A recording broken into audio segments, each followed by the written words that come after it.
కర్ణాటక మాజీ డీజీపీ ఓంప్రకాష్ హత్య కేసులో నిజాలు ఒక్కొక్కటి వెలుగు చూస్తున్నాయి.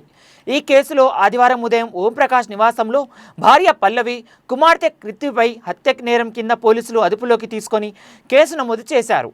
విచారణలో పల్లవి ప్రధాన నిందితురాలని వెల్లడైందని పోలీసులు తెలిపారు. భర్త ఓంప్రకాష్ కళ్ళలో కారం చల్లి కత్తితో పలుమార్లు పొడిచి చంపినట్లు ఆమె ఒప్పుకున్నట్లు పోలీసుల వర్గాలు వెల్లడించాయి. కర్ణాటకలోని దండేలిలో ఉన్న భూమి విషయంలో ఓంప్రకాష్ దంపతుల మధ్య విభేదాలు తలెత్తాయి. కొన్ని రోజులుగా వివాదం కొనసాగుతోంది.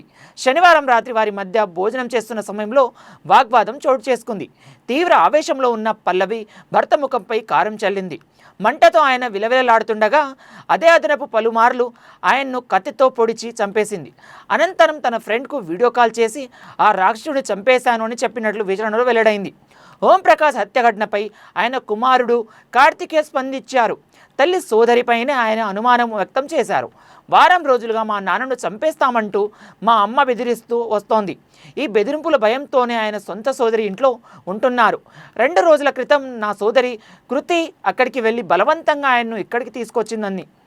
ఆదివారం ఉదయం 5 గంటల సమయంలో దొమ్మూరులోని కర్ణాటక గోల్ఫ్ అసోసియేషన్ వద్ద ఉండగా నాకు సమాచారం వచ్చింది. ఇంట్లో మా నాన్న రక్తపు మడుగులో పడి ఉన్నాడని కార్తికేయ తెలిపారు. అక్కడికి వెళ్తే సరికి తల, శరీరంపై తీవ్ర గాయాలతో పడి ఉన్నారు. పక్కనే పగిలిన సీసా, కత్తి పడి ఉన్నాయి. తర్వాత ఆయన్ను సెయింట్ జాన్స్ ఆసుపత్రికి తీసుకెళ్లారు అని వివరించాడు. నాన్నతో అమ్మ పల్లవి, సోదరి కృతి తరచు గొడవ పడుతున్నారు. ఆయన హత్యలో వీరిద్దరిపైన నాకు ఎక్కువ అనుమానాలు ఉన్నాయని తెలిపారు.